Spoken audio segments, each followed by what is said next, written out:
السلام علیکم۔ آج کی ویڈیو میں ہم آپ کو اعتکاف کی فضیلت اور اس کے طریقہ کار کے بارے میں بتائیں گے۔ اعتکاف کی فضیلت یوں بیان کی جا سکتی ہے کہ نبی اکرم صلی اللہ علیہ وآلہ وسلم نے ارشاد فرمایا کہ جس نے رمضان المبارک کے آخری عشرے کا اعتکاف کر لیا تو گویا اس نے 2 حج اور 2 عمرے کیے۔ ایک اور روایت یہ ہے کہ اعتکاف کا ایک فائدہ تو یہ ہوتا ہے کہ انسان گناہوں سے بچ جاتا ہے، اور دوسرا یہ کہ اس نے اعتکاف سے پہلے جتنے بھی نیک اعمال وہ کیا کرتا تھا، اعتکاف کی برکت سے اسے ان سب اعمال کا ثواب ملے گا۔ سبحان اللہ۔ رمضان المبارک کے آخری عشرے کا اعتکاف سنت موقدہ ہے۔ اعتکاف رسول صلی اللہ علیہ وآلہ وسلم کی سنت ہے۔ آپ صلی اللہ علیہ وآلہ وسلم اعتکاف کا خوب اہتمام فرماتے تھے۔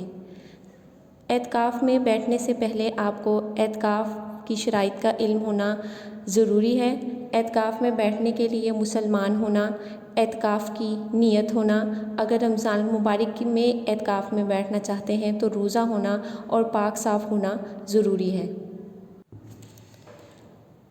مرد کے لیے اعتکاف مسجد میں اور عورت کے لیے گھر میں وہ مخصوص جگہ جہاں نماز کا اہتمام کیا جاتا ہے، اس جگہ کو مسجد بیت کہا جاتا ہے، یعنی گھر کی مسجد۔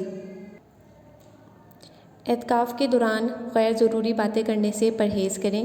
ضرورت کے وقت بات کی جا سکتی ہے۔ عورتیں بلا ضرورت کمرے سے باہر جائیں گی تو اعتکاف فاسد ہو جائے گا۔ اپنی ضرورت کے لیے عورتیں باہر جا سکتی ہیں۔ کثرت سے سونے اور کثرت سے کھانے سے پرہیز کریں۔ زیادہ سے زیادہ وقت عبادت میں گزاریں۔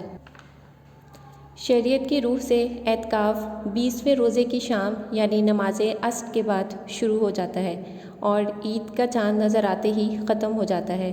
چاہے چاند 29 تاریخ کو نظر آئے یا 30 کو، جیسے ہی عید کا چاند نظر آئے گا اعتکاف ختم ہو جائے گا۔ اعتکاف کے دوران کی جانے والی عبادات۔ اعتکاف میں زیادہ سے زیادہ عبادت کی جائے، قرآن پاک پڑھا جائے، 5 وقت کی نماز ادا کی جائے، تہجد، اشراق، صلاۃ و تسبیح کا خاص اہتمام کیا جائے۔ باوضو رہنا ضروری ہے۔ اگر پہلی نمازیں قضا ہو چکی ہیں تو ان قضا نمازوں کو بھی ادا کریں۔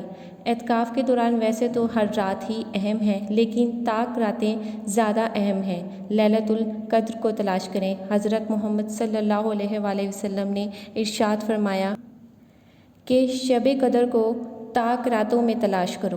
تو ہر اعتکاف میں بیٹھنے والے کو چاہیے کہ زیادہ سے زیادہ عبادت کرے، دعا کا خوب اہتمام کرے۔ اعتکاف کے دوران موبائل کا غیر ضروری استعمال نہ کیا جائے اور گیمز وغیرہ کھیلنے سے پرہیز کریں۔ اللہ رب العزت سے دعا گو ہوں کہ ہم سب کی عبادت اور روزے قبول فرمائے۔ اللہ رب العزت ہم سب کو دین کی سمجھ عطا فرمائے اور اس کے مطابق زندگی گزارنے کی توفیق عطا فرمائے، اور ہم سب کو اعتکاف میں بیٹھنے کی توفیق عطا فرمائے۔ آمین ثم آمین۔ جزاک اللہ۔